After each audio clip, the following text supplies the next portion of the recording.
ကဲဗျာတစင်ကားဖြတ်တာဗျာနော်လေသမားဘယ်လိုလုပ်လက်ကြီးနဲ့ဖြတ်မလဲဗျာပြတ်ပါမလားမပြတ်ဘူးဒီကောက်ပင်ဘယ်သူဖြတ်တာလဲမေးတစင်ဖြတ်တာဟုတ်နော်ကဲတစင်ကြီးလည်းချထားလိုက်မယ်ဒီကောက်ပင်ပြတ်မလားဗျာပြတ်ဟာလူမပါလည်းမပြတ်ဘူးဒါလို့ဆိုရင်လူနဲ့တစင်နဲ့ကတော့ဘယ်သူပြေခံချမလဲဆိုကျွတ်တော့မေးမယ်ပေါ့ဗျာနော်တကယ်ဖြတ်ရတာကတစင်ချက်သူကတော့ဟုတ်ကဲ့နော်လူကနေတစင်ကြီးကင်ပြီးမှဒီတစင်နဲ့ဆွဲပြီးထားလိုက်ပါဒီကောက်ပင်ကပြတ်တာအဲ့တော့အခုလည်းပဲမောင်မဲကတစင်နဲ့တူတယ်ကောက်ပင်ကိုဖြတ်တာတစင်ပဲဒါပေမဲ့လို့တစင်ဖြတ်တာမဟုတ်ဘူးတစင်သူ့ဘာသာသူဖြတ်လို့လားဗျာဟုတ်တရားကိုလူမပါရင်ဖြတ်ဘူးနော်အဲ့တော့မောင်မဲကတစင်နဲ့တူတယ်ခိုးတာမောင်မဲလို့ဆိုရင်ခိုးတာဟာတစ်ပင်ကောက်ပင်ကိုဖြတ်တာတစင်ကိုလာလို့ခိုးတဲ့လုပ်ငန်းကိုမောင်မဲကလုပ်ရမောင်မဲကလို့ဆိုရင်အစတော့ခိုးပါလားခုမှဘာလို့ခိုးရမောင်မဲရှိနေတာကြာလားအသက်20ရှိတဲ့မောင်မဲကခိုးတယ်ဆိုရင်သူနှစ်20တောင်ကြာတယ်အရင်ကမခိုးခုမှခိုးတယ်ဒါလို့ဆိုမောင်မဲကခိုးတယ်လို့ဟုတ်ကလားအမို့မောင်မဲကခိုးတယ်ဒါခိုးတာကိုဖြစ်နေတာဘယ်လိုတော့လို့မေးရင်လောမသူလိုချင်မဲ့မောတဲ့ကိလေသာကပဲမောင်မဲကိုပူးလိုက်တာမောင်မဲလေးကိုတော့ငါပူးလိုက်ဦးမယ်ဆိုပြီးတော့လိုချင်မဲ့မောတဲ့စိတ်ဓာတ်ကပူးလိုက်တော့ဟောမောင်မဲကခိုးတယ်ဆိုတဲ့ဟာသူမဟုတ်ပါလိန်နေဆိုတာလဲသူမဟုတ်ပါသူလိန်ကျင်တဲ့ကိလေသာကထလာပြီးတော့လူပူးပြီးတကလားလိန်လိုက်လို့တာသူလိန်ရတာပါလားအဲ့လိုပဲတတ်တယ်ဆိုတာကလည်းပဲလူမဟုတ်ပါလားတတ်ချင်တဲ့စိတ်ကနေပြီးတော့ကိလေသာကနေပြီးတော့သူ့ပူးပြီးတကလားဟာဒီသူ့ကိုတော့တတ်မှာပဲလို့ဆိုတာခိုင်းတဲ့အတွက်သူကတတ်ရတာပါလားသူကအခိုင်းခံဖြစ်ပြီးပါအသုံးခံဖြစ်ပြီးပါလားဟောတာကလေးကျွတ်သွားတယ်သိရဒီတော့ပြောမယ်ဆိုရင်ခိုးတာလဲလူမဟုတ်ဘူးတတ်တာလဲလူမဟုတ်ဘူးလိန်တာလဲလူမဟုတ်ဘူးခဲတာလဲလူမဟုတ်ဘူးကောင်းကောင်းမွန်မွန်နေပြောဆိုပြီးတကလားဥပုသ်တင်းသီလတွေစောင့်တည်နေတာလဲလူမဟုတ်ဘူးအလူဒါနတွေပေးနေတာလဲလူမဟုတ်ဘူးတရားထိုင်နေတာလဲလူမဟုတ်ဘူးပြောရပါဗျာဘာဖြစ်လို့တရားထိုင်နေတာလူမဟုတ်ဘူးလို့ဆိုရင်သူ့အမှုခံရတယ်လေအမှုခံရလို့သူတရားထိုင်တာဘသူကလာဘူးလို့တော့ဘယ်တော့တဲ့အခုလိုလေးလူနေတန်းနေတာနဲ့တော့ပဲ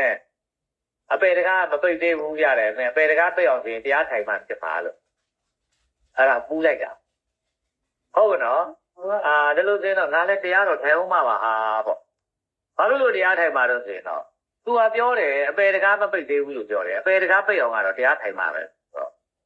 အဲ့တော့ तू ပြောတဲ့စကားကိုပူးသွားပြီလေကိုပူးလို့ तू အုံနောက်ထဲမှာအလုံးလုံးစီပြီး तू ထည့်လိုက်ခါရလဲအလုံးလုံးစီတာဘယ်လိုလုပ်မလို့ဆိုတော့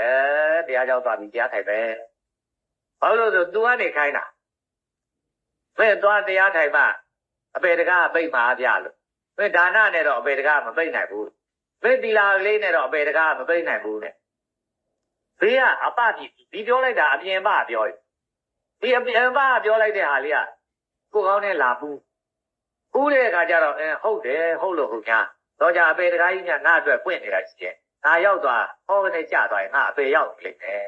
အဲ့တော့ငါတော့တရားတော့ထိုင်မှဒီတရားထိုင်တာသူထိုင်တာမဟုတ်ဘူးပြောမယ်ဆိုရင်တော့ပယောဂကနေထိုင်ခိုင်းတာဒါတော့ပယောဂဆိုတာသဘောပေါက်ပြီလားပယောဂဆိုတာအပြင်ပဗျာနော်အပြင်ပဟာအပြင်ပမနေဘဲနဲ့ကိုယ်လာကတ်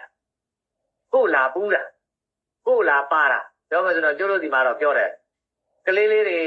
ကြွပြင်မဲ့ခုံသွားဘူးလေဘာဖြစ်လို့တော့ဆိုလို့ချင်းတစ်စီပါတတ်တယ်ကလေးဒီမှာတစ်စီပါတာအဲ့ဒါကြောင့်အပြင်ဘက်ကဟာအဲ့လိုပါလာကျိုးတို့ထဲမှာပါလာဟုတ်တယ်လေအပြင်ဘက်ကပြောလိုက်တဲ့စကားလုံးဟာကျိုးတို့နားနေတစ်ဆင့်ကျိုးတို့အုံနောက်ကိုပို့လိုက်ပို့ပြီဆိုကျိုးတို့အုံနောက်ဆိုတဲ့ကွန်ပျူတာကြီးကဆွဲလိုက်တဲ့အခါကျတော့ဒါတော့တရားတော့ထိုင်မှလို့ပြန်ပြီးတုံ့ပြန်ပြီးထုံးချိုက်အဲ့တော့ကိုတရားထိုင်တာကိုထိုင်တာမဟုတ်ဘူးအပြင်မကနေပြီးတော့လှုပ်လိုက်တဲ့အတွက်ကျုပ်တို့ထိုင်တာဘယ်လိုပြောအောင်အပြင်မကနေထိုင်အောင်လှုပ်လိုက်လို့တရားထိုင်တာလို့ဆိုတော့ဒီတရားထိုင်တာဟာအပမှုကြဟောအပြင်မကိုလာပြီးတာကိုပြောတာနော်အဲ့ဒါကြောင့်မို့လို့အဲ့ဒါကိုယောဂလို့ပြောခေါ်တယ်ပါယောဂပယောဂလို့လည်းပြောခေါ်တယ်ယောဂပယောဂဟာယောဂပါပဲအဲ့ဒီယောဂအကျင့်ကိုကျင့်တဲ့သူကိုယောဂီလို့ပြောခေါ်တယ် ယောဂအကျင့်ကျင့်တဲ့သူကိုယောဂီဒါကြတော့တို့တရားထိုင်တဲ့သူကိုယောဂီလို့ခေါ်လားမခေါ်ဘူးလား ဟုတ်ပါတယ်ဗျာ ယောဂီအဲ့ဒီယောဂီဆိုတဲ့စကားကိုပဲရှင်းခါအင်းဝကိလောက်ကခေါ်တာကြတော့ယောဂီလို့တဲ့တာမကမခေါ်ဘူးဗျဘယ်လိုခေါ်လဲဆိုတော့ဇောကြီးလို့ခေါ်တာယောဂီနဲ့ဇောဂီနဲ့အတူတူဗျဒီဇောဂီနဲ့ဇောကြီးနဲ့လည်းပဲအတူတူပဲဗျအဲ့တော့ဇောကြီးတွေဆိုပြီးတော့ဇောကြီးဆိုတာဘယ်မှာနေတာလို့ဆိုတော့ရှင်းခါတော့တောထဲမှာနေတာဗျ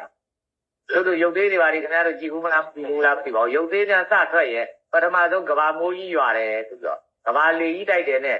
ဓာတ်စီတန်စီရန်သေးနဲ့တခါလဲပြီးတော့အဲ့ဒါရုပ်သေးကြတာဗျအဲ့ဒါကဘာလေတိုက်တာကဘာမိုးရွာပယ်တစ်တွေကြဟာတော်တွေဖြစ်လာပြီပေါ့ကဘာပေါ်မှာတော့ကြတော့ဘာဖြစ်တော့ကြားတွေကြဆင်နေကြတော်ထဲမှာဆင်နေလဲရှိတယ်ကြားတွေလည်းရှိတယ်နောက်ကြတော့ဇော်ကြီးထွက်လာပြီးတော့ပဲဒီတော်ဝေးကြီးနဲ့တခါလဲပျောက်တိတောက်တော်နဲ့ကတော့ဗျအဲ့ဒီယောဂီဆိုတဲ့သူကပျောက်တိတောက်တော်လူပဲဗျတကယ်ကြတော့လေတာသူအချက်လည်းမရှိဘူးအကြောက်လည်းမရှိဘူးဘယ်သူမှမမှုဘူးဆိုတဲ့အဓိပ္ပာယ်ပေါ့ဗျာဘုသိတဲ့လို့ဒီလားပြောင်းနေကြောင်ပြောပြီးဆိုတော့ယောဂီဇောကြီးပဲဇောကြီးဘုသူကြောက်မှာတော့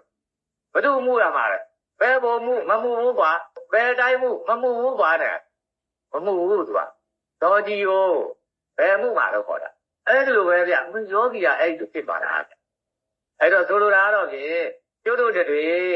ဘယ်ကောင်းမှုလုပ်လဲပဲအဲ့ဒီဘယ်ကောင်းမှုလုပ်တာကျုပ်တို့လုပ်တာမဟုတ်ဘူးဒါကလေးဒီပြောချက်ကလေးကိုပြီးတော့ရှင်းခါကငါမရှိသူမရှိပုဂ္ဂိုလ်မရှိတတ္တဝါမရှိယောက်ျားမရှိမိန်းမမရှိလို့ပြောတယ်ဘယ်ဟာကမရှိတာဆိုတော့သူတို့မသိဘူးဒီယောက်ျားကတော့ယောက်ျားမိန်းမကတော့မိန်းမပဲဟောဒီငါကတော့သူများမဟုတ်ရင်ငါပေါ့ငါကလွဲတဲ့သူများတဲ့တွေဟာသူများပဲပေါ့အဲ့ဒါတွေမရှိဘူးလို့ပြောတဲ့အခါကျတော့လောသွားပါဟောတကယ်ကတော့အဲ့ဒါတွေကိုမရှိဘူးလို့ပြောတာမဟုတ်ဘူးအခုနတော့ကပြောခဲ့တဲ့ကျုပ်တို့လွန်ပြီးတော့လှုပ်တဲ့ကောင်းတဲ့အလုပ်လွန်ပြီးတော့လှုပ်တဲ့မကောင်းတဲ့အလုပ်ကံမြောက်တဲ့အလုပ်သင်္ခါရမြောက်တဲ့အလုပ်အဲ့ဒီအလုပ်တွေဟာကျုပ်တို့မဟုတ်ဘူးသူများလည်းမဟုတ်ဘူးကျုပ်တို့လှုပ်တာလည်းမဟုတ်ဘူးသူများလှုပ်တာလည်းမဟုတ်ဘူးဒါလို့ဆိုရင်အဲ့ဒီကောင်းတဲ့အလုပ်နဲ့မကောင်းတဲ့အလုပ်ဟာအကြောင်းမဲ့လှုပ်တာလားဘာအကြောင်းမှမရှိဘဲနဲ့လှုပ်တာလားအကြောင်းမရှိဘဲနဲ့လှုပ်တာလည်းမဟုတ်ဘူးတမ်းမအောင်တကားတွေတော်တော်စိတ်တယ်လို့ပြောရမှာကိုလှုပ်လို့ဖြစ်တာလည်းမဟုတ်ဘူးသူများလှုပ်လို့ဖြစ်တာလည်းမဟုတ်ဘူးအကြောင်းမဲ့ဖြစ်တာလည်းမဟုတ်ဘူးတဲ့ဒါလို့ဆိုဘာကြောင့်ဖြစ်တာတော့ပြလို့ဆိုကိလေသာပဋိစ္စသင်္ခါရောဥပ္ပဇ္ဇတိပေါ့ဗျာကိလေသာကိုစွဲပြီးမှဟောဒီလွန်ကျူးတယ်လို့ဆိုတဲ့ဟာဖြစ်တာကွာတစ်ခွာပါကျုပ်တို့ဘုရားပြောတာဗျာကျုပ်တို့ကနားလည်နေတော့ခင်ဗျားတို့လည်းကျုပ်တို့ကတစ်ခွာပါပြောတာနော်နားမလည်တဲ့သူကတော့မပြောဘူးဝိဒါပိစ္ဆာသင်္ခါရပိစ္ဆာဝိညာဏနဲ့ကြာပြားလေးနဲ့ရွတ်သွားမှာပေါ့ဗျာနော်အဲ့လိုဗျာပို့ဘူးတကယ်ကတော့ကိလေသာပဋိစ္စကိလေသာတွေကိုစွဲပြီးတော့သင်္ခါရဥပ္ပဇ္ဇတိကံနေလောက်တာအဲ့တော့ကျုပ်တို့လောက်တာမဟုတ်ဘူးကျုပ်တို့လောက်တာမဟုတ်လို့အကြောင်းမဲ့ဖြစ်တာလားဆိုမဟုတ်ဘူးဘွားကိုဆွဲပြီးမှသိကိမ့်မုတ်ကျုပ်တို့တားဘူးတယ်အဲ့ဒီကိမ့်မုတ်ဘယ်ကဖြစ်တာလို့ဆိုဂျုံမုတ်ကနေဖြစ်တာဂျုံမုတ်ကိုဆွဲပြီးမှဟောဒီကိမ့်မုတ်ဖြစ်တာဂျုံမုတ်တာမပါလို့တာတော့ကိမ့်မုတ်ဖြစ်ပါမလားဗျာမဖြစ်ဘူးအဲ့ဒါလိုပဲဒါဖြစ်ကိမ့်မုတ်ကဂျုံမုတ်လားမဟုတ်ဘူးကိမ့်မုတ်ကဂျုံမုတ်မဟုတ်ဘူးဂျုံမုတ်မဟုတ်လို့ရှိရင်ဂျုံမုတ်မပါရင်ဟောဂျုံမုတ်ကိုများအစွဲမပြုတ်ရင်ဒီကိမ့်မုတ်ဖြစ်ပါမလားမဖြစ်ဘူးအဲ့ဗျခုနကိလေသာကနေအသွင်ပြောင်းလာတဲ့အခါကျတော့ကံဆိုပြီးတော့ကျုပ်တို့လွန်ကျူးတဲ့အဖြစ်ရောက်လာတာဗျကျုပ်တို့တော့ကံကိုအဲ့ဒါလောက်သိရမှာလို့တယ်လေဘူးတက္ကမတွေနော်ဒါတို့သေသေးချာတကယ်လို့လေကျုပ်တို့ဒီအခါကလာနေတာပေါ့တခါတည်းနဲ့ဒေချာနားထောင်သွားလို့ပြောမှာနော်ဒီကံဆိုတာဟာကံဆိုတာတကယ်ကြတော့ကိလေသာကနေပြီးတော့ပြောင်းလဲလာတဲ့ဟာဥပမာတစ်ပင်ဆိုတာဟာသစ္စီကနေပြီးပြောင်းလဲလာတဲ့ဟာပေါ့လားသစ္စီလေးမြည်ကြီးတဲ့ချဆိုင်တာတော့ကြအညောက်လေးထိုးမိလာပြီဟောတော်ကြကြတော့သိရကလေးထွက်လာပြီနောက်ကြတော့အခက်တွေဆက်တော့ဟောတစ်ပင်ဖြစ်ဒီတစ်ပင်ဘယ်လာသစ္စီဆွဲဖြစ်တာဘယ်လိုပြောရမှာအခုလည်းပဲကျွတ်တို့ကံဆိုတာဟာဒီကိလေသာကိုဆွဲပြီးမှကျွတ်တို့ဖြစ်တာကျွတ်တို့လှုပ်တာမဟုတ်ဘူးဒီကံကသူများတွေကဖြစ်အောင်လှုပ်တာလည်းမဟုတ်ဘူးဒီကံကအကြောင်းမဲ့ဖြစ်တာလည်းမဟုတ်ဘူးဒီကံကကိလေသာကိုဆွဲပြီးမှကိလေသာကြောင့်ဖြစ်တာဟောလိုက်သမားဖြစ်ခြင်းဗျာကျွတ်